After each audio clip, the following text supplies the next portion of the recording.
네, 여러분 안녕하세요. 오늘 여러분들 이렇게 비대면으로 만나 뵙게 돼서 조금 아쉽지만 여러분들께 오늘 제가 ESG에 대한 내용을 좀 자세하게 설명드리고자 이렇게 여러분들 앞에 만나게 됐습니다. 오늘 저는 ESG에 대한 내용을 설명드릴 한국 ESG연구원의 신지영이고요. 허그에서 제공하는 ESG 경영에 대한 내용들을 여러분들 실무에서 잘 이해하시고 적용하시길 바랍니다. 자, 코로나19가 가져온 세상의 변화 정말 크고 넓죠. 여러분들께서도 아마 이 코로나19 시대가 시작된 이후에 생활 속에서 크고 작은 변화 겪고 계실 것 같습니다. 개인의 삶에도 많은 변화가 느껴지는데 하물며 큰 국가 차원에서 그리고 세계 차원에서는 얼마나 큰 변화가 있겠습니까? 그죠? 그렇기 때문에 우리 모두 다 시시각각으로 촉각을 곤두서야 됩니다. 이렇게 세계가 변화하고 있는 지금 우리는 이전과 다른 세상에 적용해야 되는 시점에 모두 함께 스타트 라인에 서 있다고 해도 과언은 아닌 것 같습니다. 자, 이런 가운데 기업은 ESG를 중심으로 개편되고 있는 모습을 보이고 있는데요. 즉, 전 세계 시장 환경이 바뀌고 있다는 점이죠. 그래서 최근에 라디오나 TV 광고를 통해서도 ESG라는 말을 자주 들어보셨을 것 같기도 합니다. 이미 광고에서 ESG를 이야기하는 기업이 있을 만큼 뜨거운 관심이 이어지고 있는데요. 그래서 많은 기업들이 대체 ESG 경영이 뭔지 궁금해하고 있습니다. 이 강의를 통해서 그 내용에 대한 자세한 설명 들어보시고요. 실질적인 변화가 무엇인지 살펴보도록 하겠습니다. 자, 오늘 내용은 ESG 제대로 알아보기라는 점이에요. 왜냐하면 ESG에 대한 내용을 잘못 이해하고 계시는 분들이 있기 때문에 이 내용을 중점적으로 설명드리고 싶은데요. ESG에 대한 잘못된 이 오해는 바로 이런 것들입니다. 좀 아름다운 사회공헌을 조금 더 전략적으로 하자, 또는 환경을 생각하는 경영을 하긴 하되 우리가 할 수 있는 A4 용지 줄이기라든지 텀블러 쓰기라든지 이런 캠페인적인 관점에서만 보는 시각들이 있기 때문에 사실 그게 아니다라는 점을 여러분들께서 꼭 기억하시길 바라는 마음에서 ESG 제대로 알아보기라고 제목을 지어봤습니다. 자, 먼저 ESG 개념은 3대 축이라고 불리는 경제, 사회, 환경이라는 측면으로 제가 설명을 드릴 수 있을 것 같아요. 이 내용에 대해서는 먼저 경제 영역을 거버넌스와 함께 설명드리도록 하겠습니다. 자, 기업이 지속하려면 당연히 꾸준한 매출 성과를 내야 되죠. 여기에 더해서 매출을 꾸준히 그리고 더 높게 창출해야 되는 결과를 내야지만 장기적으로 기업이 생명력을 가질 수가 있습니다. 그래서 제일 중요하게 꼽히는 과정 중에 하나인데요. 사실 아무리 ESG 경영 체계가 좋다라고 하는 기업이 있다 하더라도 매출이 계속 오르지 않는다면 글쎄요. 사실 투자를 하기에도 애매하고 뭔가 대출을 해주기에도 애매하고 그렇기 때문에 좋은 평가를 받는다 하더라도 사실상 기업이 계속해서 존재하기에는 물음표가 그려질 수밖에 없는 부분이 있습니다. 종종 기업 활동을 하는 데 있어서 관심 갖는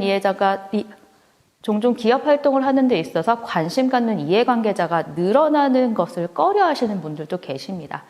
그만큼 기업 활동을 하는 데 있어서 이해관계자의 관심이 높아지는 것이 속도를 늦춘다 또는 비용이 발생한다라고 생각하기 때문에 그렇습니다. 근데 이해관계자의 관심이 적으면서 반대로 경제 성과를 지속적으로 향상할 수 있다? 이런 경우는 거의 없습니다. 또 새로운 사업의 먹거리를 발굴하거나 신시장 창출을 하는 이런 경우들도 굉장히 많은데 이런 기업 활동들도 결국에 이해관계자들의 관심이 있어야만 성과가 나는 거죠. 그래서 이해관계자의 관심이라는 게 곧 기업의 정체성인 매출을 창출하는 근본이 돼야 된다고 봐야 합니다. 이 경제 영역에서 중요한 점 중에서 하나는 기업의 중요한 결정을 누가 하고 있는가에 대한 내용인데요. 그 지배구조를 말하는 겁니다. ESG 경영이 주식회사에서 발생된 개념이기 때문에 주식을 보유하고 있는 만큼 경영활동에 대한 결정권을 정당하게 갖고 잘 행사하는가에 대한 투명한 구조를 가져야 한다는 것이 바로 거버넌스의 내용 핵심입니다. 그래서 경제 영역은 지배구조의 건전성을 바탕으로 해서 기업이 벌어들인 이익을 꾸준히 늘려가야 되는데 그 사업에 성장하는 과정에서 참여한 사람들에게도 제대로 이익을 분배해야 된다라는 것이죠. 자, 두 번째로 사회 측면을 생각해 보도록 하겠습니다. 자, 사회 영역은 말에서부터 사람을 향한다라는 것을 좀 아실 수가 있을 것 같아요. 우리가 한 사회를 이루고 함께 살아가는 것이 구성원인 만큼 기업도 그 관점에서 하나의 구성원으로서 사회적 책무를 다해야 된다는 겁니다. 자, 근데 사회적 책임을 다해야 된다라는 게 기업의 입장에서는 참 다양한 일을 해야 된다? 좀 어렵게 느껴지실 수밖에 없을 것 같습니다. 왜냐하면 사회 책임성이라는 게 단순히 오해하기 좋은 게 바로 사회공헌이라는 제가 앞서서 말씀드렸던 것처럼 좁은 의미로 생각하기 쉽기 때문인데요. 그게 아니라 경영활동에서 관련된 연관된 이해관계자와의 업무를 하면서 지켜야 될 것들을 모두 준수하고 지원하는 것을 포함하는 것이 바로 이 사회 영역입니다. 자, 사회 영역에서 기업이 책임 있는 경영을 잘 하려면 먼저 무엇보다 기업의 이해관계자가 누구인지 제대로 알아보는 것이 중요한 과제가 됩니다. 누가 우리의 이해관계자인지 알아야 무엇을 그들과 함께 또는 그들을 위해서 할 것인지 구체적인 업무를 정할 수 있기 때문이에요. 또 이해관계자들이 가진 각자의 권리를 존중하자는 가치를 강조해서 기업 활동을 할 수 있기 때문입니다. 만약에 기업이 선정한 이해관계자가 어떤 법적인 권리를 가지고 있다, 이런 경우라면 가장 중요하게 법을 준수하면서 활동하는 의식을 갖는 것, 그게 바로 가장 중요한 내용이겠죠. 그리고 동시에 이해관계자의 권리가 향상될 수 있도록 하는 활동을 지속하는 것이 중요한 포인트가 되겠습니다. 자, 사회 영역은 제가 조금 더 살펴보도록 할게요. 왜냐하면 내용이 굉장히 방대하기 때문이에요.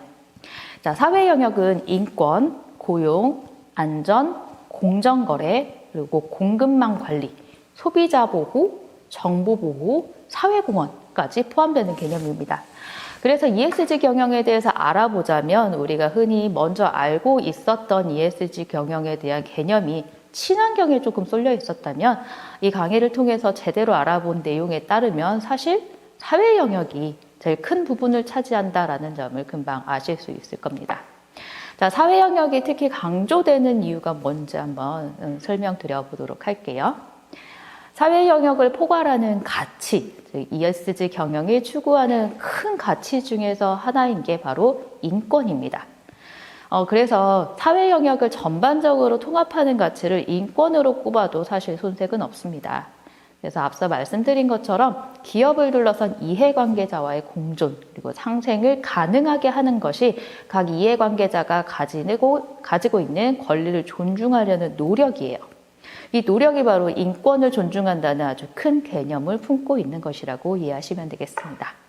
다시 말해서 고객이랑 근로자, 협력사 이와 같이 기업이 다양한 이해관계자들을 가지고 그 사람들과 함께 일을 하고 또 교류를 하시면서 기업이 운영되잖아요. 그래서 이들과 함께 기업을 운영하는 과정에서 서로를 존중하는 그 가치를 아주 중요하게 손꼽는 겁니다. 자, 인권이랑 안전을 함께 설명을 같이 드려보도록 할게요. 조직에서 인권에 대한 인식을 좀 높은 수준으로 유지하고 향상을 하려면 꾸준한 노력이 뒷받침돼야 되는데요. 그래서 이 인권을 좀 더 자세하게 이해를 하시려면 부정적인 사례를 가지고 설명하면 오히려 좀 더 쉽게 이해할 수 있으실 것 같습니다. 자, 우리나라 기업에서 자주 있었던 인권 문제에 대해서 키워드 하나가 좀 떠오르셔야 되는데요. 바로 갑질이라는 뉴스. 갑질을 누가 했다라는 소식들 자주 들어보셨죠. 뉴스를 통해서 일명 갑질 사건을 우리가 꾸준히 접해왔기 때문에 이런 부분에 있어서 우리는 사실 인권이 무엇인지 간접적으로 잘 이해하고 있을 수도 있습니다. 자, 많은 기업에서 발생했던 갑질 사건은 주로 부하 직원에게 가해지는 각종 비인권적인 행위로 접할 수가 있었죠. 그리고 더불어서 고객에게 올바르지 못한 언행을 한 기업 관계자도 종종 있었습니다. 앞서 발생했던 많은 사건들을 통해서 타산지석의 교훈을 얻었어야 하는데 그러지 못하고 오히려 인권 가치를 무시하는 나쁜 기업의 사례는 이상하게도 계속 발생하고 있는 것 같아요. 그래서 가장 당연한 가치이고 가장 중요한 가치인데 이 인권이라는 것을 사실 우리가 잘 이해하고 있는 게 맞을까 하고 끊임없이 점검하고 교육하는 것이 기업 내부의 ESG 경영 담당자가 하셔야 될 중요한 일 중에 하나입니다. 자, 갑질 사건으로 TV를 탔던 많은 회사들이요, 결국 조직 속에서 제대로 된 인권 가치가 심어져 있지 않다는 것을 방증합니다. 그래서 그게 상하관계뿐만 아니라 당연히 외부 이해관계자를 향해서도 리스크를 발생하는 원인이 되는 거죠. 자, 이번에는 안전에 대해서 설명드려 볼 건데요. 인권이랑 안전을 같이 설명하니까 좀 동떨어진 것처럼 느껴지시죠? 그런데 사실 안전이라는 영역도 마찬가지로 작업 환경을 얼마나 잘 정비해 두었는가 하는 내용인 것은 좀 아시겠죠? 그런데 사실 근로자가 안전한 환경에서 일할 수 있도록 하는 기업의 노력 자체가 결국 인권 존중에 대한 수준을 반영하는 것이라고 볼 수 있기 때문에 제가 인권과 안전을 함께 설명드리고 있는 겁니다. 다시 말해서 사람을 존중하지 않는 기업이 작업 환경을 제대로 꾸려놓았을 리가 없다는 거죠. 그래서 기업은 직원이 안전한 환경에서 일할 수 있도록 장비에서부터 시작해서 업무 방법까지도 다양한 조치를 해야 되는데, 특히 협력사 직원이 현장에서 일하는 경우에도 충분한 수준의 안전을 보장해야 됩니다. 그들도 우리의 아주 중요한 이해관계자이고, 또 우리는 모든 이해관계자를 존중하는 ESG 경영을 해야 되기 때문입니다. 사실 ESG 경영이 우리 회사 좀 먼 얘기 같다라고 생각하실 수도 있을 것 같아요. 그런데 이렇게 만약에 ESG 경영의 세세한 내용을 살펴보시게 되면 우리 조직에서 하는 많은 활동들이 사실 다 ESG 경영 영역에 포함된다는 것을 알 수가 있으실 겁니다. 다시 말하면 ESG 경영을 하지 않는 것은 기업 활동에서 반드시 해야 되는 일을 안 하고 있는 것과 같다는 의미가 됩니다. 자, 두 번째로는 윤리 가치에 대한 내용을 설명을 드려보도록 할게요. 자, 윤리는 사회 가치 측면에서 아주 기업 문화에 연관이 깊은 가치가 됩니다. 기업 문화가 건전하지 않으면 사회 영역 전반에서 활동에 낙지점을 받을 확률이 아주 높은데요. 직원들에 대한 윤리의식이 좀 떨어지는 CEO와 임원 등이 기업 문화를 불편하게 만들죠. 그리고 결국에 그런 것들이 쌓여서 기업 내부에 사건이나 사고가 터지고 외부에 알려지기도 합니다. 그래서 사회 영역에서는 기업 내부의 고위 경영진에서부터 기본적인 윤리의식을 갖추시고 그 다음에 윤리 경영으로 체계화돼야 되는 것이 아주 중요하고요. 그에 대한 활동이 이해관계자들에게 널리 알려져야만 합니다. 자, 이것을 위해서는 임직원들이 업무를 할 때 지켜야 될 윤리 행동 규범을 제정하고 공표했는지 여부가 중요하게 평가되기도 합니다. 또 임직원들이 회사의 윤리 행동 규범에 대해서 주기적으로 상기할 수 있도록 하는 교육 실행 여부도 중요한 점이에요. 또 이 윤리는 결국 사람에 대한 존중을 중심으로 하기 때문에 또 인권을 기반으로 만들어주신 거라고 이해하실 수 있겠습니다. 자, 세 번째로 근로자 존중이라는 측면입니다. 기업을 둘러싼 이해관계자 중에서 임직원은 굉장히 중요한 사람들이죠. 기업 활동이 일어날 수 있는 근본적인 힘이 바로 임직원들한테 있기 때문이죠. 그래서 과거에는 회사와 직원은 하나다라는 생각을 주로 했다면 지금은 회사가 임직원을 향해서 고객으로 보는 시각이 발전되고 있습니다. 기업마다 임직원을 중요한 이해관계자로 인식하고 그들을 어떻게 더 존중할 것인지, 어떻게 더 지원할 것인지 그렇게 회사를 경영하는 방법에 대한 고민과 활동이 많이 일어나고 있습니다. 자, 계속해서 뉴스를 통해 접할 수 있었던 소식 중에 하나는 가족 친화인 기업으로 인증받았다 하고 자랑하는 경우라든지 취업준비생들이 꼽은 가장 취업하고 싶은 회사라든지 이렇게 다니고 싶은 직장을 만드는 것이 꾸준한 인재를 확보할 수 있는 비결이 되겠죠. 그래서 무엇보다 앞서 설명드렸던 인권이라는 개념이 당연히 큰 바탕이 되어야 됩니다. 이것을 바탕으로 해서 임직원들을 인격적으로 존중하고 근무 환경을 향상하기 위한 노력이 필요한 겁니다. 자, 이 중에서 근로자 존중에서 가장 기본적으로 꼽히는 게 뭘까요? 근로자가 가장 다양성을 가진 것을 존중하고 임직원을 다니고 싶은 회사로 기업을 인식하게 하는 게 첫 단계가 될 것입니다.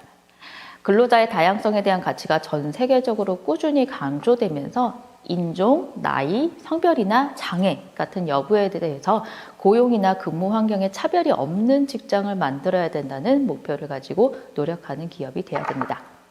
이래서 절대적인 가치를 지키기 위해서는 먼저 근로자를 보호하는 국내 그리고 국외 고용법을 준수하는 것, 그리고 근로자 관련 제도를 준수하는 것, 또 자발적으로 일하기 좋은 기업을 만들기 위한 사내 정책을 마련하는 것이 뒤따라야 됩니다. 자, 다음으로 공급망과 거래 관행이라는 것에 대해서 좀 설명을 드릴게요. 자, 무언가를 만드는 제조 활동을 하는 기업이 있다고 가정을 해볼게요.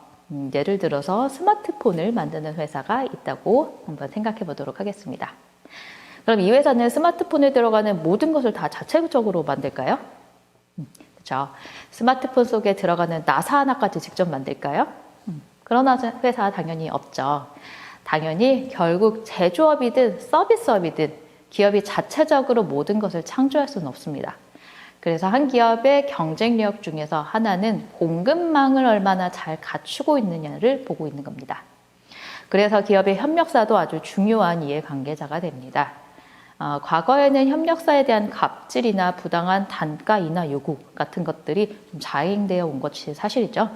그런데 그들의 노력 없이 완성품이 만들어지지 않는다라는 사실을 깨닫고 그 모든 것들을 존중하자라는 가치가 퍼진 거는 사실 그리 오래된 것 같지는 않습니다.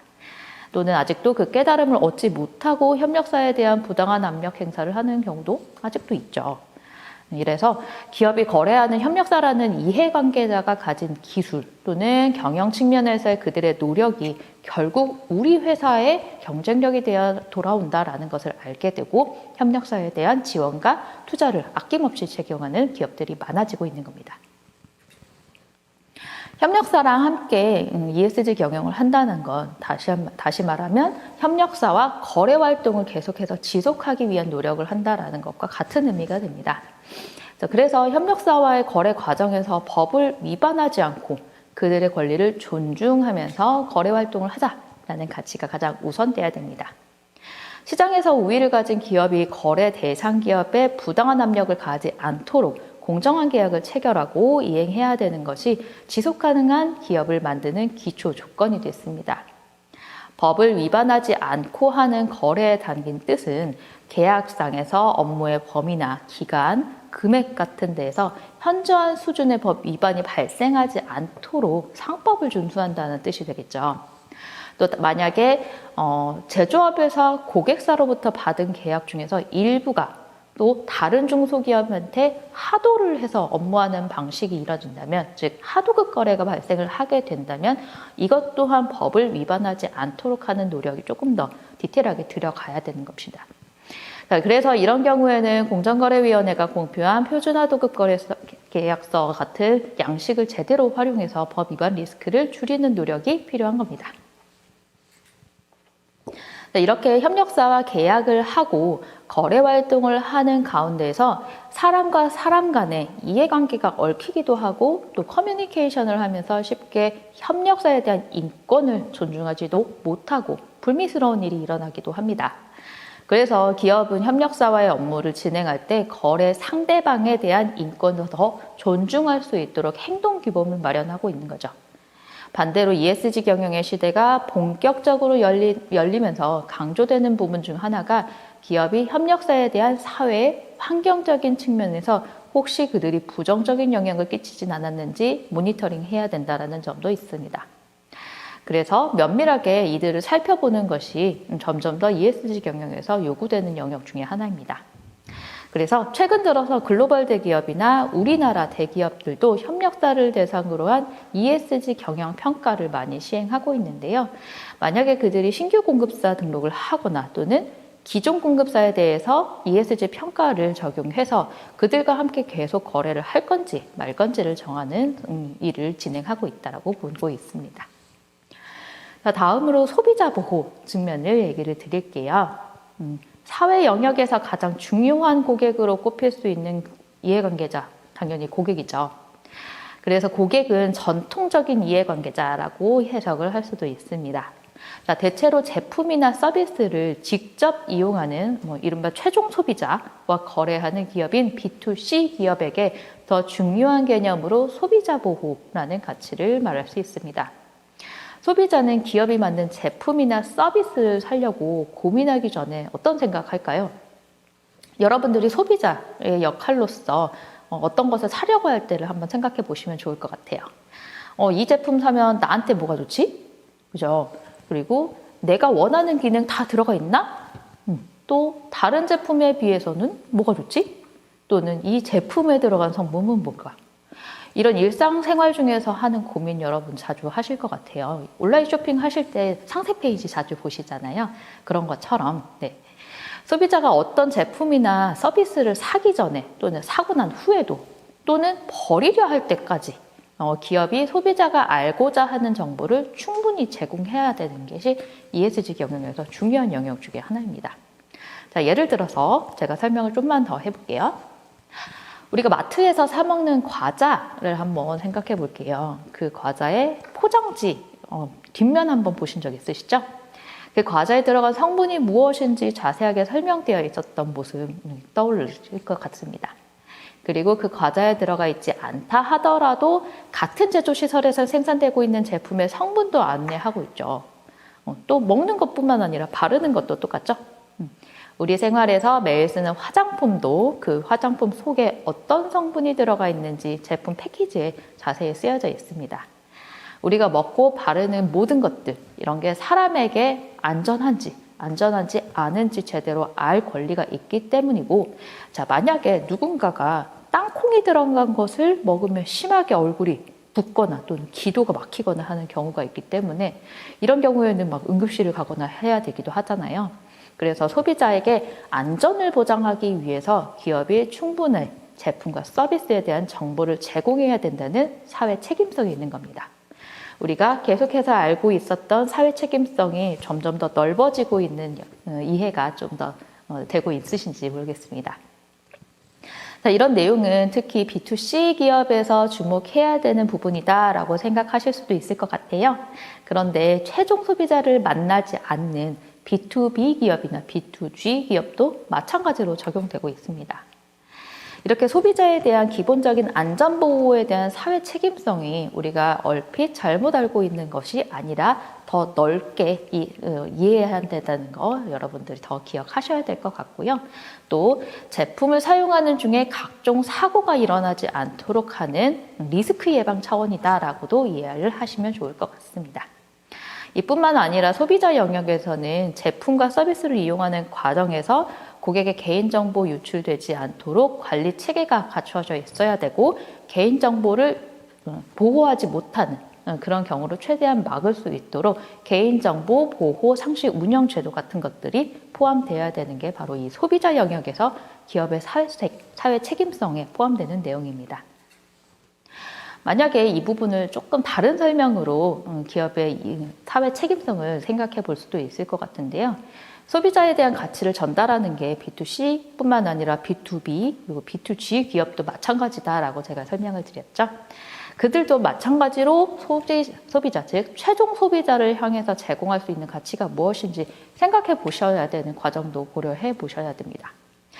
예를 들어서 물건을 컨테이너에 실어서 바다를 헤쳐서 운반하는 상선회사가 있다라고 하는 경우가 있다면 이 상선회사가 당연히 기업과 기업 간의 거래를 하기 때문에 최종 소비자는 안 만나죠. 그런데 상선회사의 서비스를 거쳐서 국가 간의 재화의 불균형을 맞출 수가 있기 때문에 단순히 고객사의 제품을 운송한다라는 개념보다 한 국가를 넘어서 다른 국가에 있는 고객에게 꼭 필요한 물건을 운반해서 그들의 삶을 풍족하게 한다라는 측면으로 ESG 경영 철학이 세워진다면 훨씬 더 고객에 대한 마인드가 향상될 수 있을 겁니다. 자, 다음으로는 우리가 좀 친숙하게 이해하고 있는 내용입니다. 지역사회 공헌 측면인데요. 자, 기업은 지역사회에서 다양한 활동을 추진하고 참여해야 될 필요가 있습니다. 왜냐하면 고객의 선택을 받아서 기업이 성장하고 있기 때문입니다. 그들이 얻은 경제적 가치나 사회적 가치를 다시 지역사회에 돌려주는 노력이 무엇보다 중요한 가치 중에 하나로 꼽히고 있는데요. 마치 연예인들의 팬 사랑이 없었다면 제가 스타가 될 수 없었어요 라고 하는 것과 마찬가지라고 이해하시면 좋을 것 같아요. 그래서 무엇보다 먼저 기업이 지역사회에서 함께 존재하는 구성원이다라는 개념을 인식하시는 것이 중요합니다. 이 지역사회는 단순히 기업이 지리적으로 위치한 곳만을 의미하는 것은 아닙니다. 그들의 사업과 관련된 이해관계자로 넓게 생각할 수도 있어요.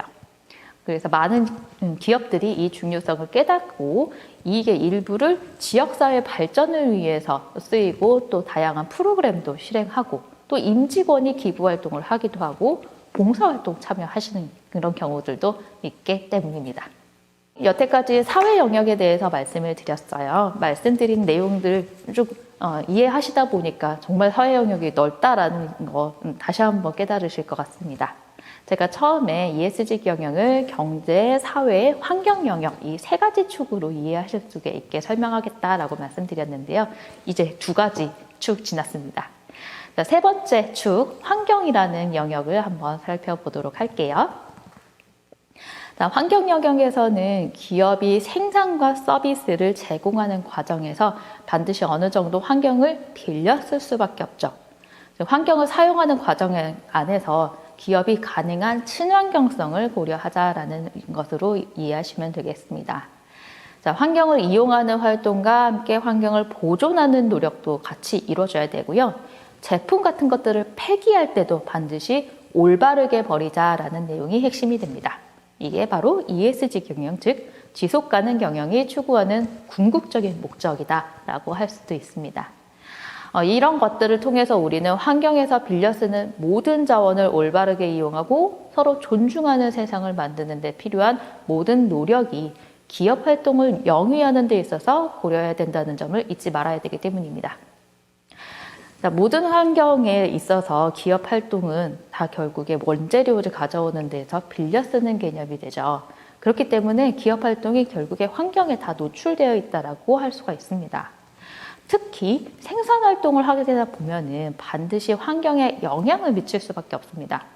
그래서 기업이 생태계의 부정적 영향을 최소화하거나 또는 제거할 수 있도록 하는 노력이 반드시 의무적으로 적용이 돼야 되는데요.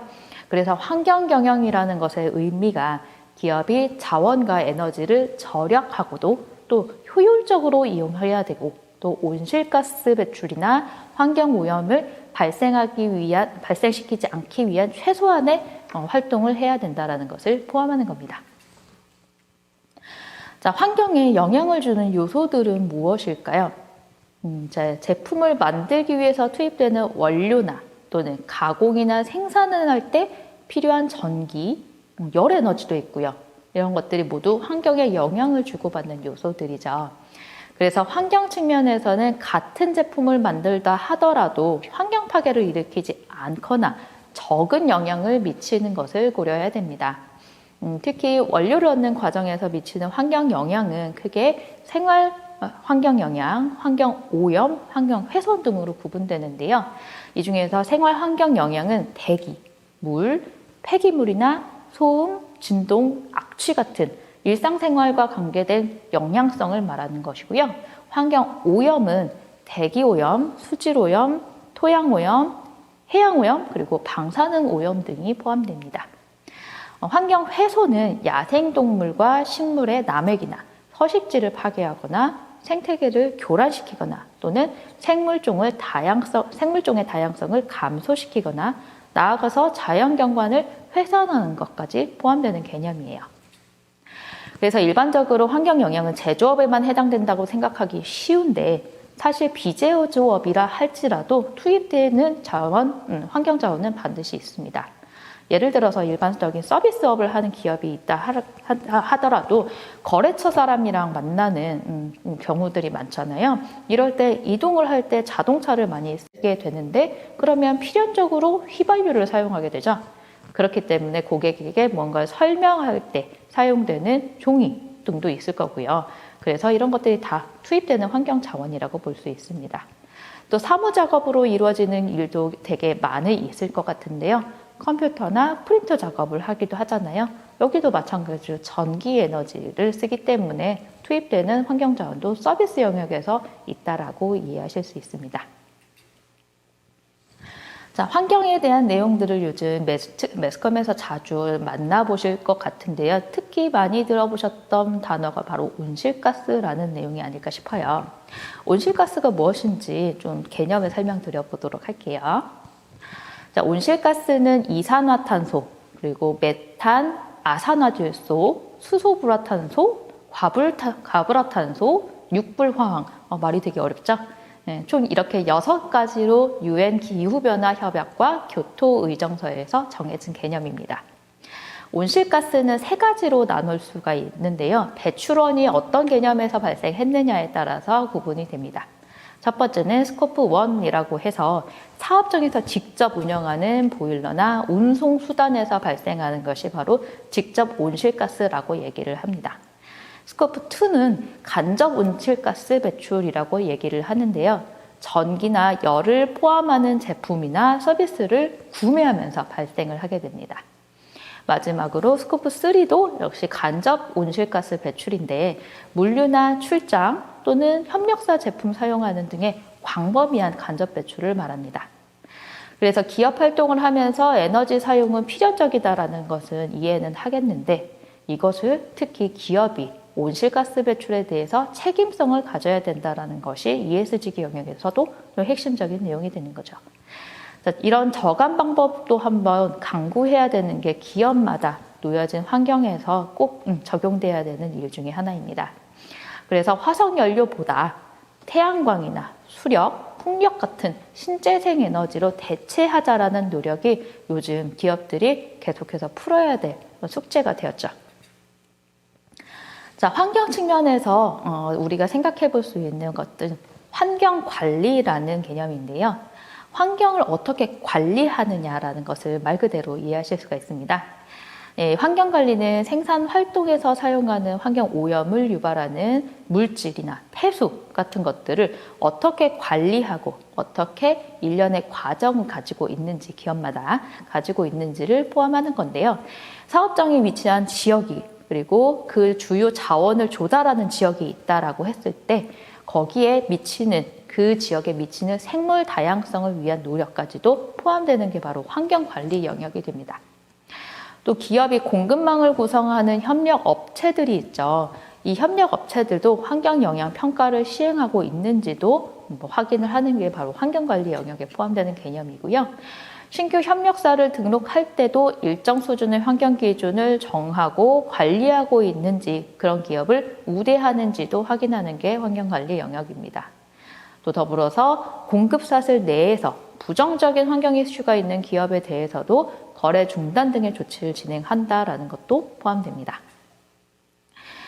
또 ESG 경영에서 반드시 따라오는 환경 관련 내용은요, 이해관계자들을 대상으로 하는 환경 커뮤니케이션 활동입니다.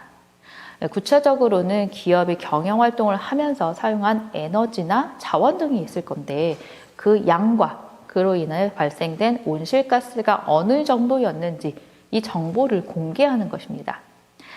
이뿐만 아니라 전년 대비 환경 영향을 저감하기 위해서 우리가 어떤 노력을 했다라고 이해관계자들한테 커뮤니케이션을 하는 기업 활동도 이것에 포함되는 것입니다. 특히 환경 커뮤니케이션 활동이 중요한 이유는요. 사업장에 위치한 주변 환경에 끼칠 영향에 대해서 지역사회가 대비할 수 있게끔 해야 되는 게 바로 중요한 환경 커뮤니케이션 활동의 이유가 됩니다. 사회나 환경은 유기적인 관계를 맺고 있죠. 그래서 기업의 생산 활동이 지역사회에 영향을 미친다는 거 너무 당연한 개념이에요. 근데 이때 환경 영향 평가라는 것이 직접적인 원인이 되는 물질의 배출 등은 물론이거니와 간접적으로 영향을 미칠 수 있는 모든 요인까지 포함해서 이해해야 됩니다. 그리고 그것을 이해관계자와 소통하는 것, 그 노력이 아주 중요하게 작용되는 것이죠. 그리고 이런 것들을 무시한 기업이 지역사회에 얼마나 큰 피해를 줄 수 있는지도 전 직원을 대상으로 해서 충분히 이해시켜야 됩니다. 예를 한번 들어볼게요. 전북 익산시의 한 마을에서 2009년부터 2010년까지 주민들의 암 발생이 굉장히 많았다고 해요. 인근에 비료 공장이 있었는데 그 비료 공장에서 불법으로 방류한 폐수가 아마 그 암 발병의 주요 원인이 아닌가 하고 꼽히고 있습니다. 2020년에도 경기도에서 이런 사건이 있었는데요. 경기도 광역환경관리사업소가 시화공단과 반월공단 내에서 시흥천 그리고 신길천 주변에 금속 가공 업체 100여 곳을 대상으로 민관 합동 특별 점검을 펼쳤다고 합니다. 근데 36개의 사업장이나 폐수 방류 위반 업체로 적발됐다고 합니다. 이 중에서는 발암물질이 든 폐수를 수년간 지하 비밀 배출구를 만들어서 하천으로 버린 업체가 적발되기도 했다고 합니다. 또 다른 업체는 구리가 포함된 폐수를 중간에 우수관으로 빼낼 수 있는 밸브를 불법으로 설치해서 몇 년간 방류하고 있었다는 사실이 밝혀지고 있습니다. 그러면 이 물들이 어디로 흘러갈까요? 자, 이처럼 아직도 많은 기업들이 ESG, 특히 환경에 대한 영향성을 너무 과소평가하고 있지 않은가, 또는 잘못 알고 있지 않은가 하는 생각이 드실 겁니다. 그런데 이 중에서 제일 문제는 잘못된 것인지 알면서도 기업의 이익을 위해서 인근 지역 주민들을 죽음으로 내모는 기업들이죠. 아마 그들은 폐수 처리장에서 어떻게든 하겠지 하고 생각하고 있거나 우리 하나쯤이야 라는 생각에 이런 일을 벌였을지도 모르겠습니다. 그래서 이런 사례들은 모든 기업이 ESG 경영을 도입하는 것이 상식이 통하는 사회를 만드는 것이다 라는 기반을 마련하는 게 아닐까라는 생각도 드네요. 자, 두 번째 세션으로 제가 제목을 이렇게 붙여봤습니다. ESG 시대는 왜 왔을까? 자, 제가 앞서서 ESG 경영에 대한 영역과 그 개념에 대해서 설명을 드렸었는데요. 그 개념에 대해서 이해를 하다 보니까 맨 처음에 강의를 듣기 전에 여러분들께서 혹시 오해하고 계시던 내용들이 해소가 되셨을 것 같아요. 이렇게 다양하고 광범위한 내용들을 다 포함하는 게 ESG 경영이다라는 것을 알게 되고 또 그것이 당연히 해야 되는 일이다라는 것을 알게 되다 보니까 ESG 경영을 안 한다? 이게 말이 안 된다라는 것도 아마 생각하실 것 같아요. 근데 이 ESG 경영을 굉장히 부르짖는 이 시대가 왜 왔는지 그 배경도 갑자기 궁금하지 않을까라는 생각이 드는데요. 이렇게 많은 기업들이 ESG를 외치는 이런 시대가 온 이유를 한번 살펴보도록 하겠습니다. 자, 전 세계적인 관점을 한번 말씀을 드려볼 건데요. 이 관점에서 ESG의 시대가 온 이유가 바로 UN SDGs라는 개념을 이해하시면 바로 이 개념에 대해서 이것 때문에 ESG 경영이 이렇게 전 시대에 전 국가에서 중요하게 외치는 이유가 되겠구나라고 할 수가 있겠습니다. UN SDGs는 전 세계가 합의한 지속 가능한 세계를 만들기 위한 인류의 공동 목표 17가지를 말합니다. 여기에서 말하는 17가지의 목표는요, 지속 가능한 발전의 이념을 실현하기 위해서 인류 공동이 합의했다라는 게 포인트고요. 슬로건은 단 한 사람도 소외되지 않는 것이라고 정해져 있고, 내용은 인간이나 지구, 번영, 평화나 파트너십이라는 측면에서 5개의 영역으로 구성되어 있고, 인류가 나아갈 방향성 17개 목표랑 그 목표에 세분화된 169개의 목표로 제시되어 있습니다.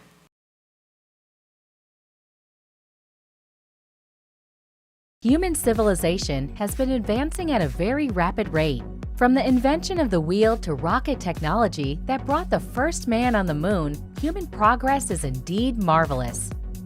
Unfortunately, despite all our advancements in technology, philosophy, and governance, we are still plagued with global issues such as poverty and inequality, environmental degradation, human violence, and abuse. That is why in September 2015, more than 150 world leaders met at the United Nations headquarters in New York to discuss and adopt a sustainable development agenda that will pave the way to a sustainable future. On January 1st, 2016, the 17 UN Sustainable Development Goals, or UN SDG, have been launched. These goals will affect all of the countries in the world with the aim to end all forms of poverty, fight inequalities, and tackle climate change while ensuring that no one is left behind. The 17 UN SDGs are: Goal 1, no poverty. Goal 2, zero hunger. Goal 3, good health and well-being for people. Goal 4, quality education. Goal 5, gender equality. Goal 6, clean water and sanitation. Goal 7, affordable and clean energy. Goal 8, decent work and economic growth. Goal 9, Industry, Innovation, and Infrastructure. Goal 10, Reducing Inequalities. Goal 11, Sustainable Cities and Communities. Goal 12, Responsible Consumption and Production. Goal 13, Climate Action. Goal 14, Life Below Water. Goal 15, Life on Land. Goal 16, Peace, Justice, and Strong Institutions. Goal 17, Partnerships for the Goals. These goals will guide all governments, NGOs, and communities over the next 15 years, hoping to create a sustainable world for all by the year 2030. It is our responsibility to build a bright and sustainable future for our children and our planet. Let us act now. Share this video and educate your friends on the UN SDGs. Become a world citizen now.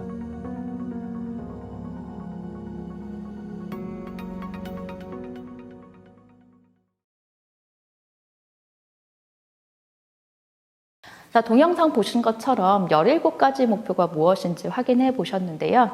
되게 당연하게 이루어야 되는 목표들이죠. 근데 사실 이 목표들 하나하나 만들어내는 거 굉장히 어렵습니다. 그래서 전 세계, 전 인류가 함께 해야 된다는 점이 강조되고 있고, 특히 이 문제를 해결하는 주체는 대부분 기업이 나서야 될 수밖에 없는 환경입니다. 자, 현실적으로 이런 목표를 실행하기 위한 주체가 국가, 글로벌 기업, 대기업이 일단 중심이 돼야 될 수밖에 없는 환경이고요. 그들의 비즈니스 영향권에 포함되는 이해관계자의 수가 촘촘한 네트워크를 만들고 있기 때문에 특히 좀 더 대규모 기업인 경우에는 그 책임성이 훨씬 더 강하게 작용될 수밖에 없습니다. 특히 이 목표를 달성하기 위해서는 글로벌 기업이나 국내 대기업의 경우라면 더욱 더 그 주체로서 역할을 다할 필요가 있는 것을 더욱 더 인지하셔야 되시고, 또 그들의 협력사, 또 그들의 협력사의 협력사들까지도 수많은 중소기업, 중견기업들도 목표 행동자로 만들어 수 있는 영향력을 가져야 된다라고 이해하셔야 되겠습니다. 자, 두 번째로 ESG 시대가 왜 왔는지 살펴보려면요. 투자라는 개념을 이해하실 수 있겠는데, 바로 이 자본시장에서 시작된 ESG라는 측면에서 ESG 시대의 배경에 대해서 알아보도록 하겠습니다. 자, 산업혁명이 오고 나서 수많은 변화와 위기가 우리 지구에 있었죠.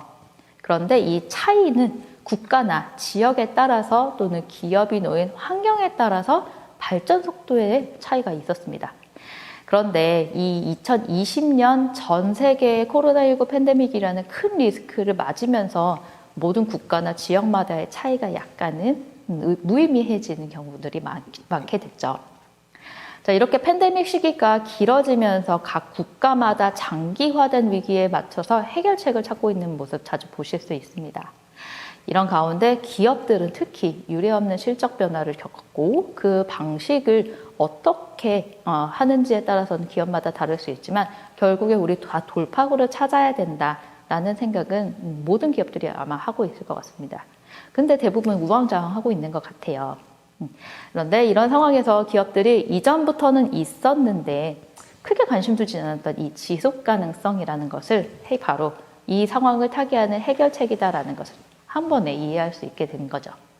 그래서 지속 가능 경영이 옵션이라는 것이 아니라, 기업의 이미지 향상이라는 것이 아니라, 이제는 전략적인 경영 방식으로 지속 가능성을 기업의 핵심으로 재개편하고자 하는 움직임이 일어나고 있는 겁니다. 자, 기업의 지속 가능성에 대한 가속화는 세 가지 축을 중심으로 하고 있는데요. 기업의 성장을 재무적인 관점에서 보는 것, 즉 경제 성과를 창출하는 동시에 비재무적인 관점에서 사회와 환경 측면을 균형 있게 고려해야 된다는 경영 전략입니다. 자, 다시 설명드리면 기업이 사업을 추진하는 과정에서 사회 환경적으로 영향을 끼치는 요인과 그 배경에 대해서 이해하고, 부정적인 영향은 최소화해서 동시에 긍정적인 영향은 극대화한다는 전략을 지속가능 경영 또는 ESG 경영이라고 말합니다. 자, 지속가능 경영 그 범위가 상당히 넓습니다. 우리가 지난 몇 년간 한 번쯤은 들어봤던 용어, 투명 경영 많이 들어보셨죠? 윤리 경영, 준법 경영과 같은 개념들, 이런 개념들이 있었는데 왜 갑자기 이 지속가능 경영, ESG 경영을 또 얘기하지? 라고 오해하실 수도 있는데요. 이 ESG 경영은 이 모든 개념을 가장 포괄하는 큰 개념입니다. 그래서 기업이 지속 가능 경영을 도입해서 전략을 도출하고 또 그 전략을 구체적으로 실행하면 쌓이게 되겠죠. 이렇게 기업들의 경영 성과를, 활동들을 모아서 환경, 사회, 거버넌스 측면에서 정성적인 또는 정량적인 측면에서 투자 결정 과정에서 판단 척도로 쓰려고 하는 게 바로 그들이 만들어낸 사회, 환경, 거버넌스 성과이고 그 지표가 바로 ESG라고 꼽힌 겁니다. 다시 말하면 ESG는 어떤 회사에 투자할 만한 가치가 있는지 요모조모 살펴보게 될 때 하나의 투자 판단 기준으로서 재무적인 측면뿐만 아니라 비재무적인 측면까지도 모두 고려한다라고 적용하는 개념입니다. 자, ESG는 지표를 중심으로 수치화된 데이터를 고려하는 기업이 ESG 측면에서 매년 얼마나 좋아지고 있는가를 볼 수 있는 직관적인 기준으로 쓰입니다. 자, 경제적인 성장뿐만 아니라 사회 환경적인 측면에서도 리스크를 최소화하려는 노력이 얼마나 이루어지고 있는지, 더불어서 가치를 창출하려는 노력까지 이어지고 있는지를 제대로 판단을 한다 보면은 그 기업이 10년 후에도 또는 20년 후에도 50년 후에도 기업이 유지될 수 있을 거라고 보는 거죠. 그래서 리스크 관리 측면에서만 봐도 최근 들어서 다양하게 발생하는 기업의 리스크로 인해서 시가총액이 몇 천억이나 올라갔다라든지 기관 투자자가 리스크를 가진 기업으로부터 투자를 철회했다라든지 뉴스를 종종 보셨을 것 같습니다. 이렇게 비재무적인 측면에서 리스크를 최소화하려는 노력을 하는 기업이 있다면 당연히 투자 측면에서 좋은 평가를 받겠죠. 반대로 말하면 리스크에 대한 인식을 하는 노력이 적고 또 그에 대한 관리도 원활하지 않다라는 기업이 있으면 비재무적인 리스크로 인해서 기업의 가치 또는 제품 서비스까지도 그 가치를 떨어뜨리는 것으로 직결되게 됩니다. 그래서 어떤 기업이 ESG 데이터가 해마다 좋아지고 있다는 사실을 기준으로 투자자나 기관 투자사들이 그 회사가 ESG 리스크가 크게 부각될 것이 없다 또는 미미하다라고 판단할 수 있기 때문에 더욱 매력적인 투자사로 인식하는 거죠. 이런 투자 측면에서 기업을 ESG 기준으로 평가하는 사례가 많아지고 있어요. 그리고 글로벌 시장 기관에서 기업에 대한 투자 기준을 제공하기 위해서 ESG 평가를 실행하고 있습니다. 이런 가운데 다양한 ESG 평가 기관이 생겨났고요. 각각의 기관마다 평가 기준을 조금씩 다르게 운영하고 있기 때문에 혼란을 발생할 수 있다라는 취지에서 2021년 12월에 우리 기획재정부가 KESG 지표를 발표하기도 했습니다. 우리 허그에서도 ESG 경영을 잘하는 기업에게 자금 조달의 조력자 역할을 수행하고 있는데요. ESG 관련 국내 주식이나 채권 펀드를 매입해서 ESG 비즈니스를 수행하는 기업에 대한 사업 수행을 지원하고 있습니다. 자, 다음으로 실질적으로 ESG가 얼마나 우리에게 직결되는 문제인지, 특히 수출에서 그 내용이 얼마나 우리한테 피부로 와닿는지에 대한 내용을 설명드리도록 할게요. 저는 과거 기업에서 재직을 할 때 ESG 업무를 담당을 했었는데 실제로 ESG가 얼마나 영업 과정에서 필수적인 일이 됐는지 실감했던 사례가 좀 많았어요. 회사에서 ESG 업무를 시작을 하긴 했었는데 그때 당시에 회사 직원들이 대부분 ESG 경영 왜 해야 돼? 라고 생각하는 경우가 되게 많았거든요. 그래서 이 필요성을 이해시키는 데 굉장히 많이 고생했던 것 같습니다. 그것보다 더 실질적으로 해야 되는 일이 되게 많다, 산더미다, 그리고 시간과 비용을 투자한 만큼 효과가 나는 것이 아니다 이렇게 생각하는 사람들이 많았기 때문에 좀 더 ESG 담당자가 되신 분들은 저처럼 조금 고생하실 수도 있을 것 같아요. 그런데 전 세계가 ESG 경영 수준을 더 높게 설정하고 그 목표를 달성해야 된다는 메시지 끊임없이 강조되고 있잖아요. 글로벌 사업하고 있는데도 불구하고 이상하게 ESG 경영이 당장 눈앞에 닥친 해결해야 될 문제 아니다라고 생각 때문인지 경영진의 관심 또한 적은 경우들이 많습니다. 저 또한 그랬던 것 같아요. 그때 당시에 갑자기 한 수출 담당 부서에서 ESG 평가를 받으라고 하는 고객사의 요청이 들어왔었어요. 실질적으로 수출 과정에서 발생한 ESG 경영 평가라는 필수적인 단계가 눈앞에 다가왔던 사례였습니다. 다행히 당시 회사의 ESG에 대한 준비가 조금 진행되고 있었기 때문에 무사하게 평가 대응을 마쳐져 있었는데요. 그래서 거래가 끝까지 이루어질 수는 있었습니다. 근데 그 이후로 이상하게 계속해서 이 부서 저 부서에서 ESG 평가 대응을 요청받았다, 요거 해결해달라 이렇게 요청하는 경우들이 점점 많아졌었어요. 그렇지 않으면 수출 업무 자체가 진행이 안 된다라고 고객사에서 요구했다. 즉 필수적인 과정이 됐다라는 거를 제가 좀 더 피부로 먼저 와닿는 경험들을 했었던 것 같습니다. 이런 사례들이 이제는 점점 더 많아지고 있는 것 같아요. 2018년도에 대한항공회의소에서 국내 수출기업 120여 개사를 대상으로 수출기업의 사회적 책임 경영 리스크 실태조사라는 내용을 진행해서 결과를 발표했었습니다. 조사에 따르면은 무려 54%에 해당하는 기업이 수출 과정에서 ESG 평가를 요구받았다라고 응답했다고 합니다. 제가 실무자로서 겪었던 ESG 평가 이후에 단 몇 년도 지나지 않아서 중소기업에게도 실질적인 문제가 됐다는 점에서 좀 더 피부에 와닿는 사례가 됐던 것 같습니다. 또 다른 실질적인 사례를 한번 소개를 시켜드려보도록 할게요.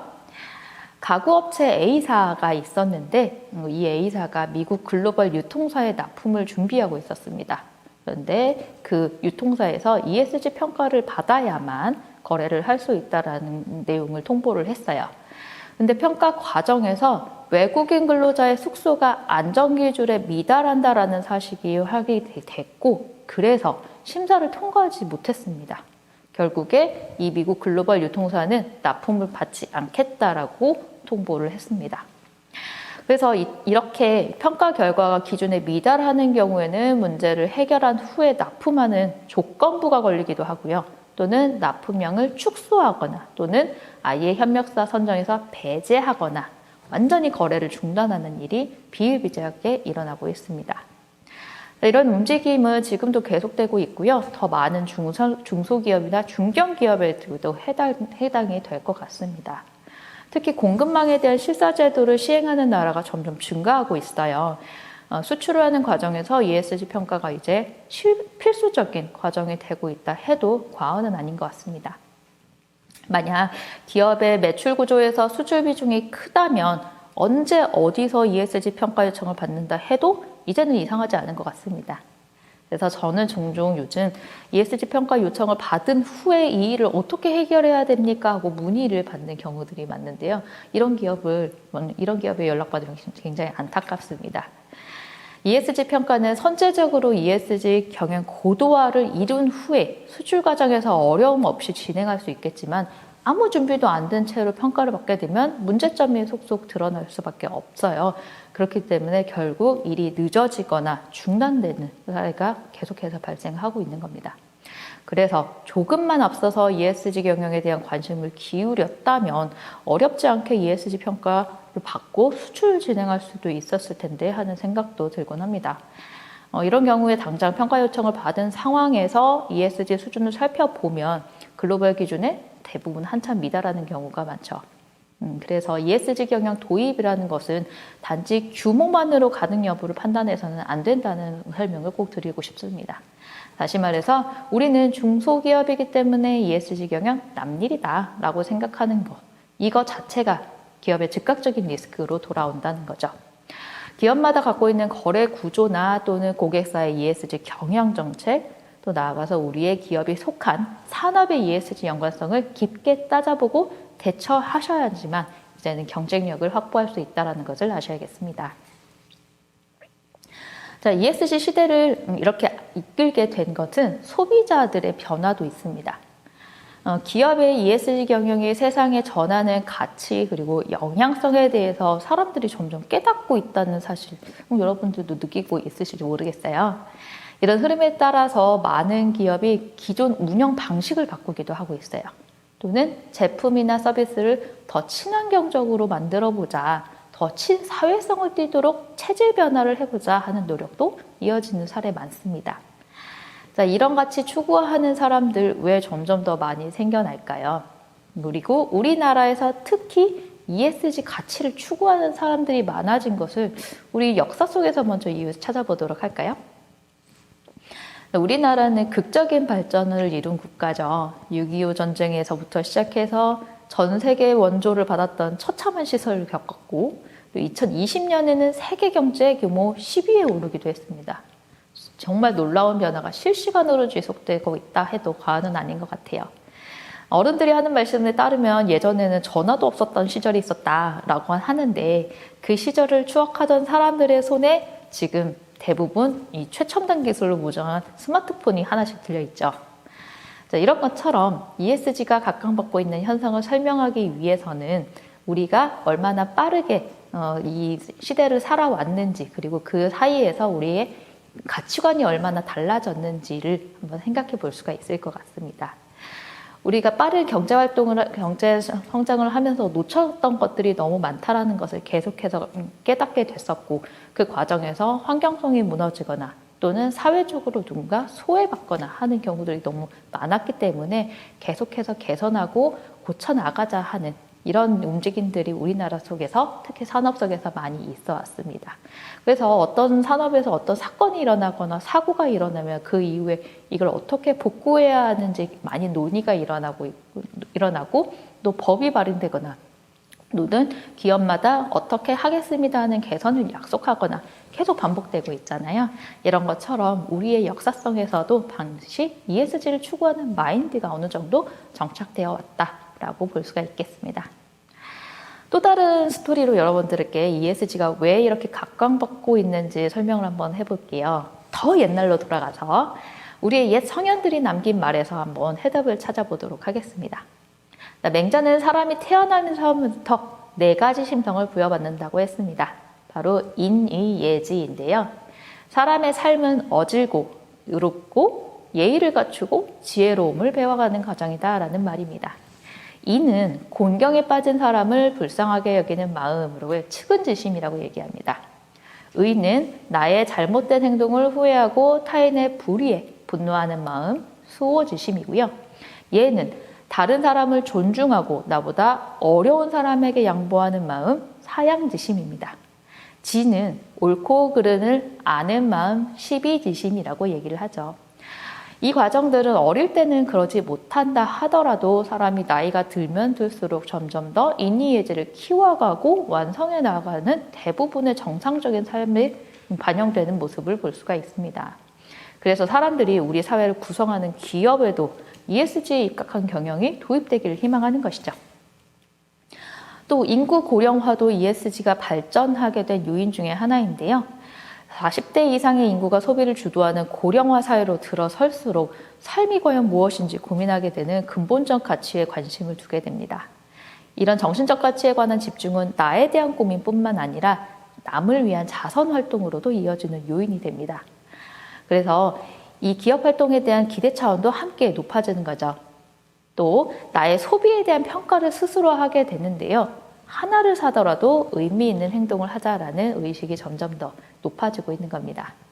그래서 기업이 올바른 생산을 할 수 있도록 ESG 가치를 실현하라는 요구하는 사람들이 많아지고 있는 겁니다. 또 ESG가 그냥 지나가는 트렌드다 라고 우려하는 시각도 아직 있습니다. 그런데 이 ESG가 관심과 투자가 확대되고 있는 최근의 시점을 기준으로 봤을 때는 기업은 고도화되는 고객의 성숙한 마음을 그러지 못했던 예전으로 돌려서 경영을 하기에는 좀 어렵지 않을까라는 생각도 드네요. 자, 우리는 ESG 경영이 이렇게 각광받고 있는 현상에 대해서 MZ세대에서도 답을 찾아볼 수가 있을 것 같습니다. MZ세대는 1980년대 초부터 2000년대 초까지 출생한 밀레니얼 세대와 90년대 중반부터 2000년대 초반 출생한 Z세대를 합쳐서 부르는 말이죠. MZ세대가 우리나라의 주요 소비층으로 부상한 지금 우린 이들에 대한 제대로 분석과 그것을 제품과 서비스에 그리고 나아가서 회사 경영 방침에 반영하기 위한 변화를 계속해서 진행해야 됩니다. 어떤 조사 결과에 따르면 MZ세대는 본인을 스스로 가치 소비를 하는 사람이라고 인식하고 있다고 합니다. 그 비율이 무려 79%에 달하고 있는 것으로 나타났습니다. 또 ESG 중에서 환경에 대한 관심이 74.7%, 사회가 29.3%, 지배구조가 6%로 나타났습니다. 이런 성향 때문인지 모르겠는데 기업은 요즘 더 환경적인 측면에서 고객을 향해 전달할 수 있는 가치가 무엇인지 고민하는 모습을 많이 보고 있습니다. 이어서 다른 조사에 따르면요, MZ세대는 주로 리사이클링 활동, 플라스틱 프리 중심의 친환경 활동을 하고 있다라고 답변을 했다고 합니다. 제로 웨이스트가 29.4%, 그 다음이 업사이클링, 비건, 플로깅 등을 하고 있다라고 합니다. 플로깅은 조깅을 하면서 쓰레기를 줍는 활동을 말합니다. 이렇게 친환경성을 중요하게 생각하는 사람들은 MZ세대뿐만은 아닌 것 같아요. 이제 많은 사람들이 인간 활동이 자연에 너무 많은 악영향을 끼치고 있다는 사실을 깨닫고 있기 때문인 것 같습니다.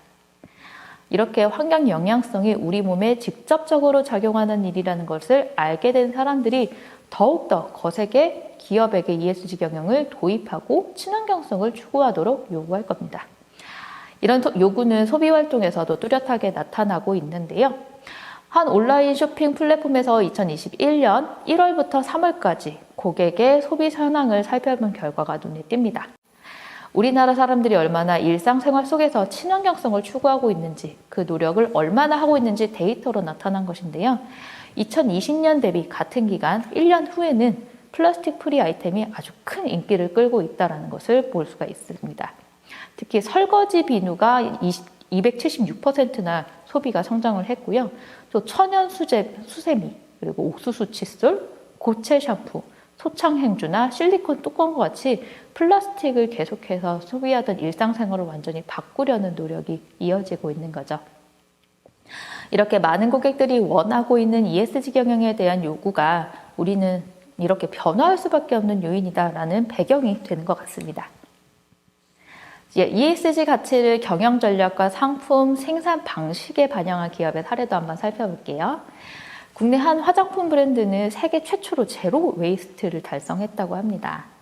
이 브랜드의 모토가 진정으로 다음 세대를 위한 제품은 다음 세대에 존재하지 않아야 된다라는 것으로 MZ세대의 친환경 가치 추구 성향에 일치했다고 하면서 큰 인기를 끌고 있는데요.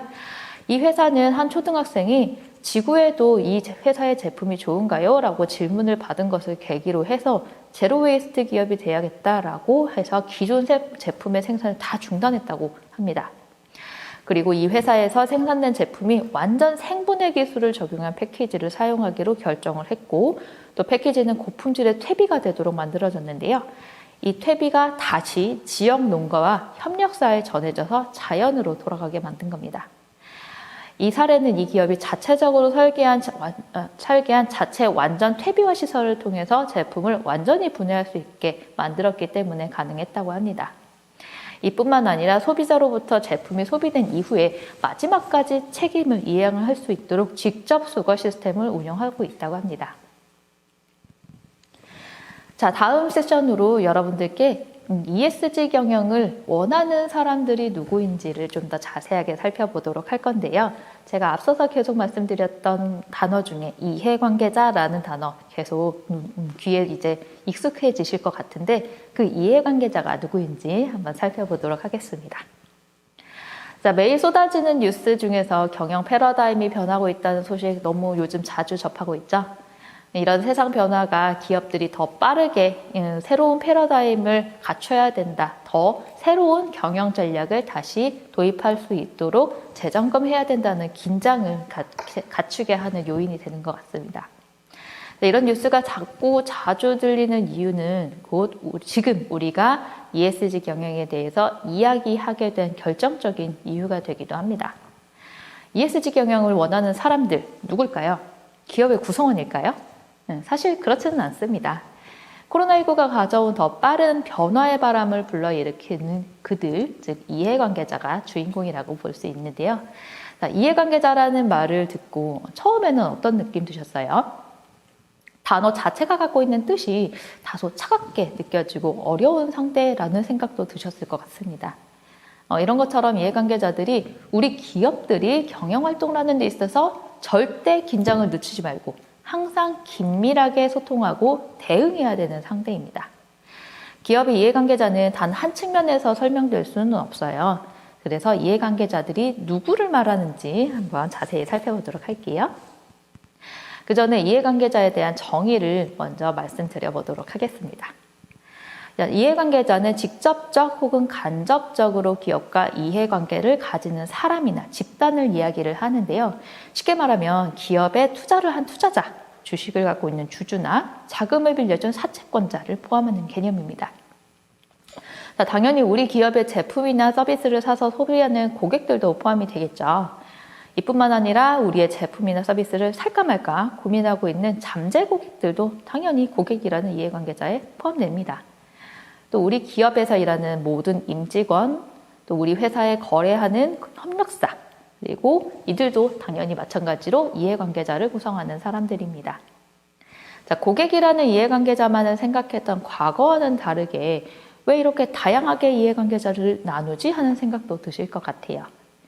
과거에 기업이 경영 방식을 어떻게 했냐면 경영 활동을 이뤄낸 성과를 외부에 공시하거나 홈페이지를 통해서 일방적으로 결과만 하는 수준에 머물렀었죠.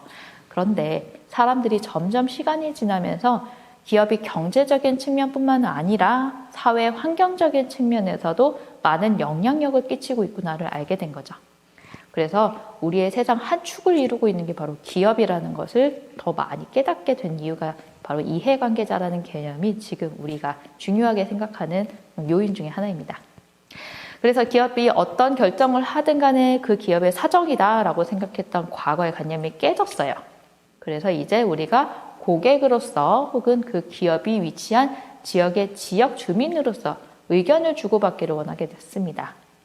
이런 움직임은 처음에는 고객에게 직접적으로 상품을 판매하는 B2C, 비즈니스 투 커스터머의 성격을 갖는 기업에게만 민감하게 다가왔던 것은 없지 않아 있는 것 같아요.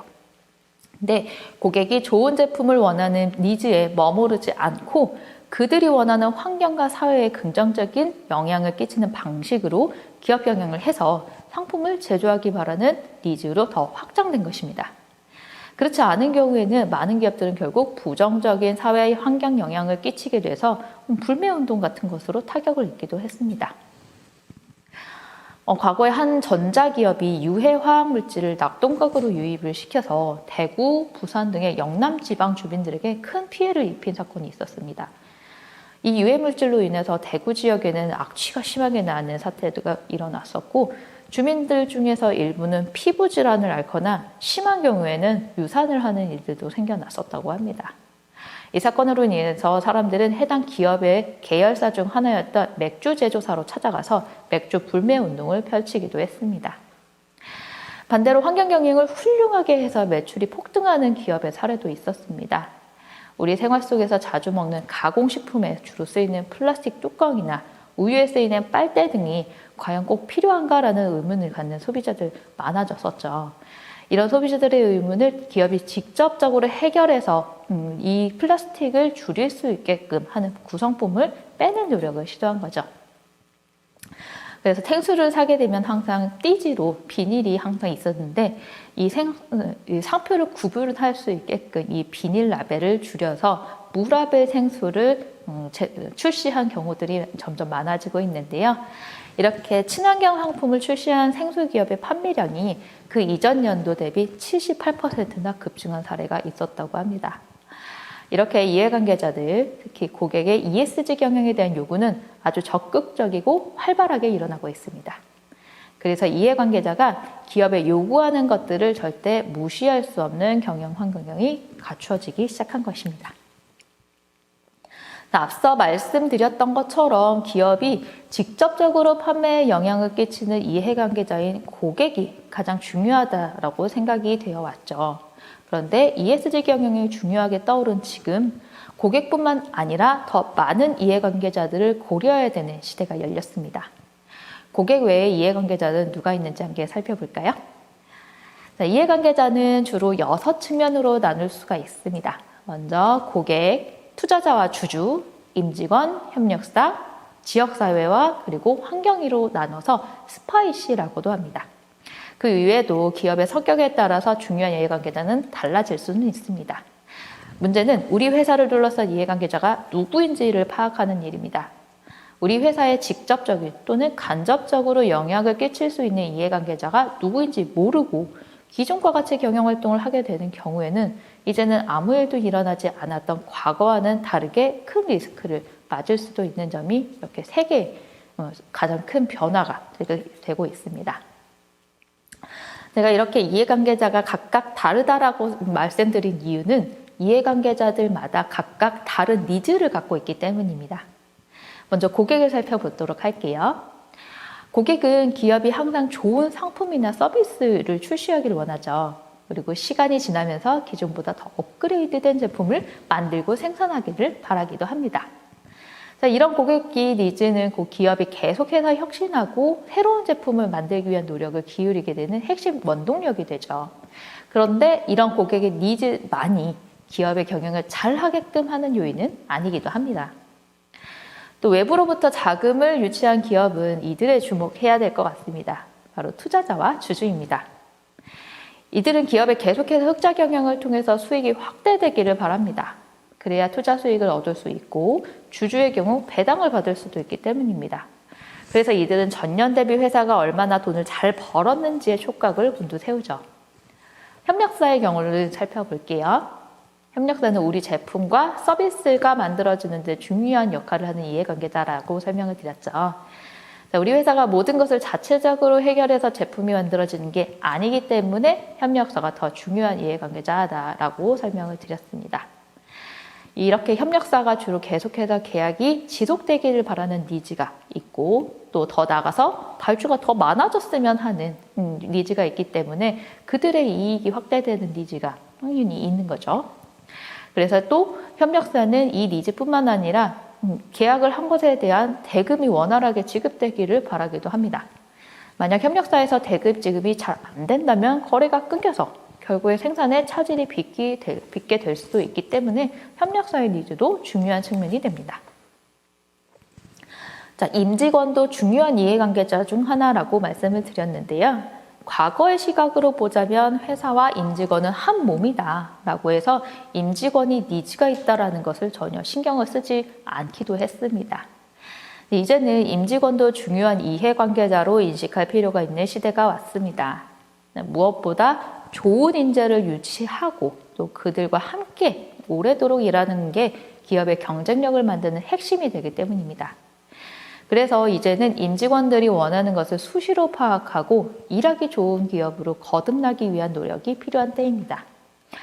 임직원들은 일한 만큼 임금을 받고자 하는 니즈를 가지고 있고 또 나아가서는 안정적인 고용을 원하기도 하죠. 또 좋은 직장이라고 평가받는 기준이 되는 복지 또한 신경 써야 되는 임직원의 니즈입니다. 자, 기업 경영에 직접적으로 영향을 끼치지 않는다고 생각했던 이해관계자가 있습니다. 바로 지역 주민인데요. 지역 주민과 직접적인 소통을 하지 않는 기업들은 그들과의 관계를 잘 맺는 게 과연 필요한 일인가 하는 생각을 하기도 합니다.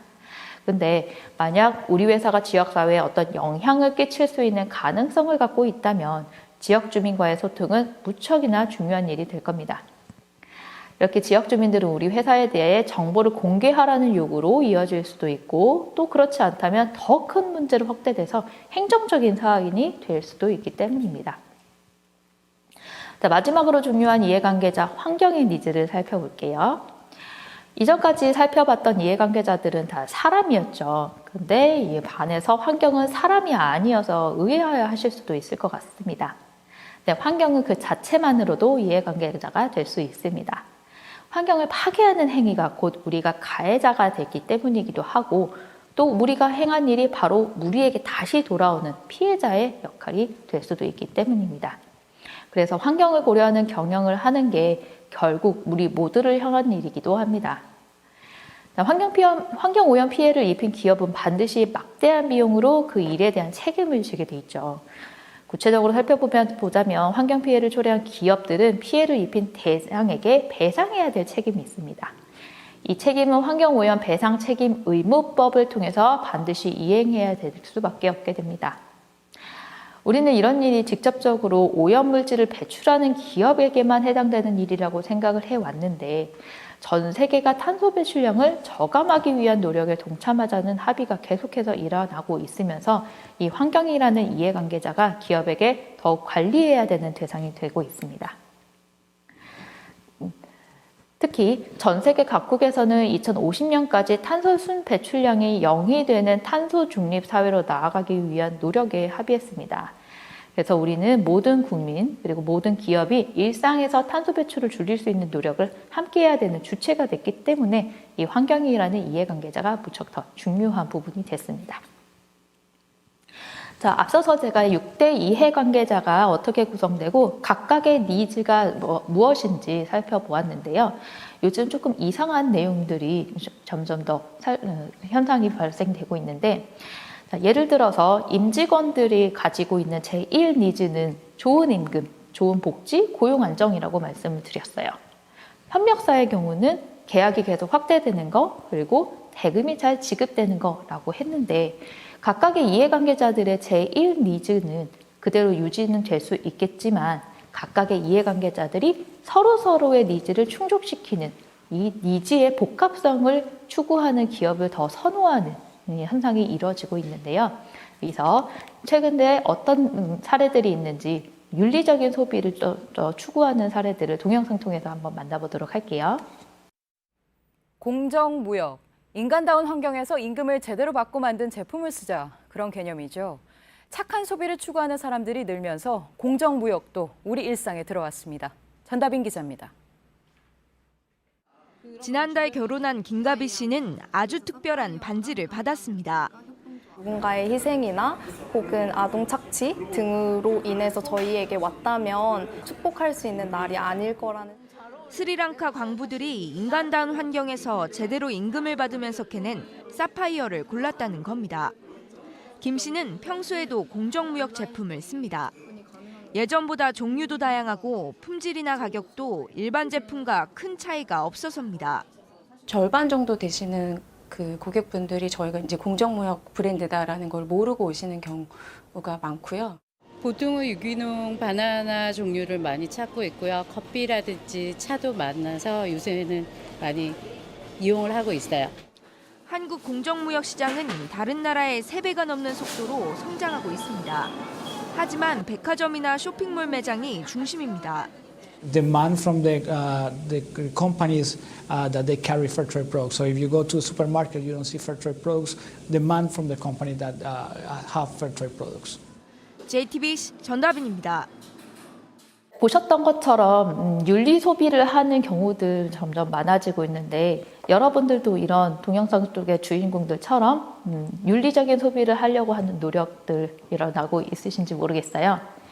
자, 사례에서 살펴본 영상에서 사람들은 특히 공정무역이라든지 아니면 좀 더 환경에 좋은 제품을 사려고 하는데 고객의 입장에서는 계속해서 좋은 제품, 좋은 성능인데 저렴한 제품을 원한다라는 제1 니즈가 있었던데 과거인 반면 이제는 환경에도 좋고 그 회사의 임직원에도 좋고 지역사회나 협력사회도 좋은 제품을 만들어내는 기업을 선호하고 있다라고 현상을 이해할 수가 있겠습니다. 그리고 다른 사례를 한 번 더 살펴보도록 하겠는데요. 공정무역 시장이라는 측면에서 이 이해관계자들 간의 니즈의 복합성을 이해할 수가 있을 것 같습니다. 여러분들 커피 마시러 카페에 자주 가시잖아요. 카페 자주 가셨을 때 특히 개인 카페를 중심으로 해서 포스터 붙어 있는 경우들 좀 보셨을 것 같아요. 공정무역 커피로 만들어진 커피를 제공하고 있다. 이런 내용들을 간간히 볼 수가 있을 것 같은데 알고 보니까 우리가 먹고 있는 일반 커피 한 잔의 값이 공정무역의 커피 한 잔의 값이 포함된 구성이 굉장히 다르다라는 걸 알 수가 있게 되는 사례가 많아지고 있는데요. 만약에 1,500원의 판매점의 수익이 있고 그 외에 3,000원의 수익이 가공업자, 수출업자 그리고 이외에 이해관계자들에게 돌아갔고 정작 생산자에게는 500원만 전달이 되는 이 일반 커피 가격의 구성이 알려지면서 생산자에게 더 많은 이익이 돌아가야 되는 거 아니냐라고 해서 공정무역 커피가 발생을 하게 됐고 그 과정에서 유통 과정을 확 줄여버려서 생산자들에게 훨씬 더 많은 이익을 돌아가게끔 하는 개념이 됐는데요. 이런 개념들이 어느 정도까지 더 확대되고 있냐면 2016년에서 2019년에 공정무역 제품의 국내 판매액이 16년부터 19년까지 쭉 올라가는 모습을 보고 계십니다. 그리고 여러분들 중에서는 아마 원두를 사서 집에서 내려 드시는 경우에는 공정무역 커피를 이왕이면 선택하시는 경우들도 분명히 있으실 것 같아요. 여기에 동참하시는 분들 중에 하나가 되겠죠. 또 제품별 판매 비중은 커피가 좀 더 많을 것 같은데 그 외에도 과일이나 코코아, 음료 같은 것들도 이제 점점 공정무역 제품으로 확대돼서 많은 소비자들이 추구하는 가치에 부합하는 이해관계자의 니즈의 복합성을 추구하는 기업이 선택받는다라는 것을 알 수가 있습니다. 자, 이렇게 이해관계자들은 각자 갖고 있는 니즈를 기업에게 요구하면서 동시에 기업의 생산이나 판매, 경영활동에서 이뤄지는 다른 이해관계자들의 권리를 침해하는 기업에 대해서는 규탄의 목소리를 내기도 합니다. 자, 사례에서 본 것처럼 이해관계자들은 과거와 다르게 기업 영향에 점점 더 큰 영향력을 끼치고 있죠. 그래서 이런 인식들이 점점 더 많은 이해관계자들의 니즈가 무엇인지 정확하게 파악해야 된다라는 게 바로 경영의 핵심적인 우리의 비결이다라고 얘기를 하시는 경우들이 많게 되는데요. 그래서 이윤만 확대해서는 좋은 기업이 아니다라는 평가를 받지 못하는 시대가 열리게 된 겁니다. ESG를 추구하는 기업의 노력은 우리 회사를 둘러싸고 있는 이들의 니즈를 올바르고 정확하게 판단하고 경영 전략에 녹여내는 과정을 거쳐야만 하고 그래야만 우리는 이해관계자를 이해하는 ESG 경영을 추구하는 지속 가능한 기업이 될 수가 있게 됩니다. 자, 이번 시간을 통해서 우리는 ESG 개념에 대해서 알아봤어요. 기업이 ESG 경영을 필수적으로 경영 패러다임으로 채택하게 될 수밖에 없는 세계의 움직임도 함께 살펴보셨습니다. 또 이 과정에서 이해관계자라는 아주 중요한 사람들의 변화의 핵심을 이루고 있다는 사실도 알아봤습니다. 그래서 이번 시간을 통해서 그동안 여러분들께서 가지고 있으셨던 궁금증, ESG 경영이 대체 무엇인지 또 왜 필요한 것인지에 대한 내용을 충분히 알게 되셨을 거라고 생각합니다. 자, 잠깐 쉬셨다가 다음 세시에서 다시 한번 여러분들 만나 뵙도록 할게요. 감사합니다.